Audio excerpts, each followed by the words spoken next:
So, who discovered Ebola?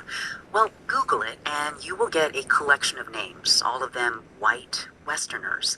What you won't find is the name Jean-Jacques Muyembe. He's a Congolese doctor. He now leads the response to the Ebola outbreak in his country. But back in 1976, he was the first to collect an Ebola sample. NPR's Ada Peralta reports from Kinshasa. According to Dr. Jean-Jacques Muyembe, the story actually starts in 1973. He had just gotten his PhD at the Rega Institute in Belgium. He could have stayed in Europe, but he decided to come back to Congo.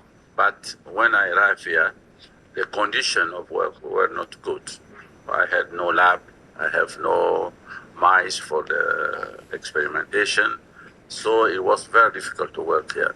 So instead of doing microbiology, he took a job as a field epidemiologist. And in 1976, he was called to an outbreak in central Congo.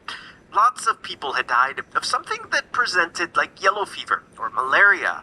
Hearing that Dr. Muyembe had been sent by Kinshasa, people started arriving, hoping he had medicine for them. I started to make the physical exam, but at that time we have no gloves. In the whole hospital, no gloves. And of course, he had to draw blood. But when I removed the syringe, the needle, blood continued to spread out. Yes, it was the first time for me to see this phenomenon. And also my finger were soiled with blood. He says he knew immediately this was something he'd never seen before.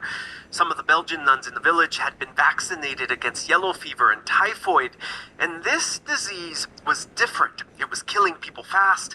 When he took liver samples with a long needle, the same thing would happen. Blood would continue to gush. Muyembe says he washed his hands, but he was lucky that he didn't get Ebola.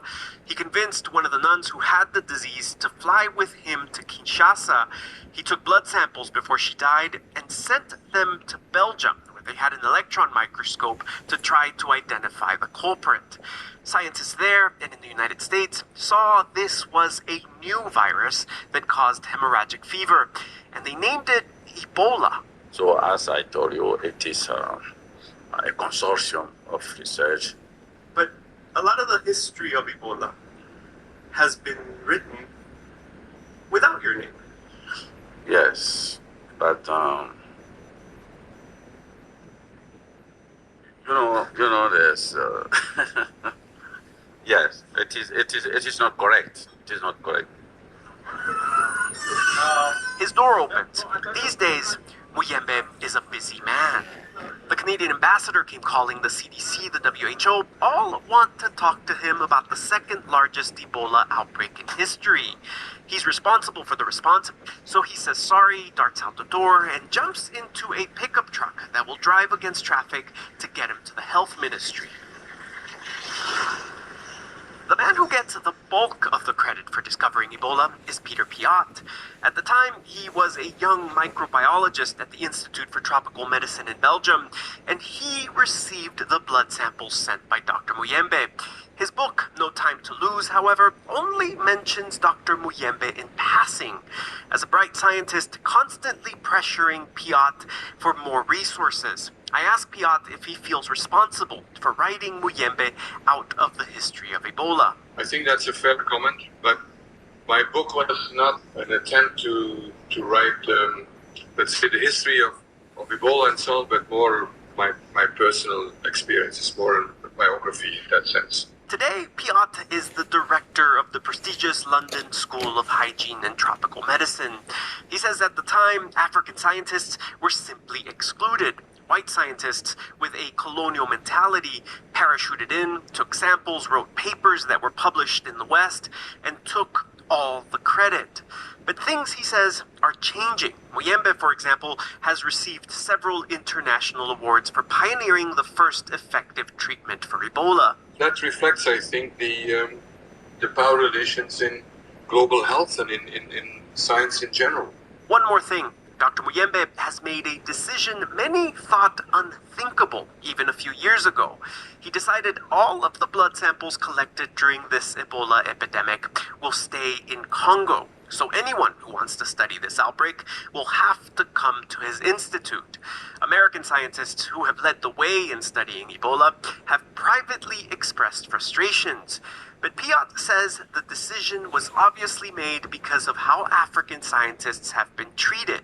And Western scientists, he says, should just get over it. We have to wake up to the two things. One, the world has changed, and two, it's a matter of fairness. Back in Muyembe's office, the thing that makes him smile is when we talk about the treatment he developed. It is the most important achievement of my life. Back in 1995, during another outbreak, he wondered if antibodies developed by Ebola survivors could be siphoned from their blood and used to treat new cases. So he injected Ebola patients with the blood of survivors. We did 8 patients and 7 survived. The medical establishment wrote him off. He didn't have a control group, they told him, but Muyembe knew that in this village, Ebola was killing 81% of people. Just this year, that science became the foundation of what is now proven to be the first effective treatment against Ebola. But if this idea was accepted by scientists, we save a lot of life. Ever since he came back to Congo, he has dreamed that big science could come out of his country. Just as he announced that samples would not leave Congo, he also got a commitment from Japan to build a state-of-the-art research facility right here. In a lab just a few feet from his office, scientists are using advanced machines to sequence the DNA of the Ebola samples. At 77, Muyembe says he doesn't regret coming back to Congo. And unlike when he came back in 1973, now he has equipment. Now I have mice here. I have mice here in the lab. So I have mice, I have cell culture. Everything is here now. His biggest legacy, he says, won't be that he helped to discover Ebola or a cure for it. It'll be that if another young Congolese scientist finds himself with an interesting blood sample, he'll be able to investigate it right here in Congo. Ada Peralta, NPR News, Kinshasa.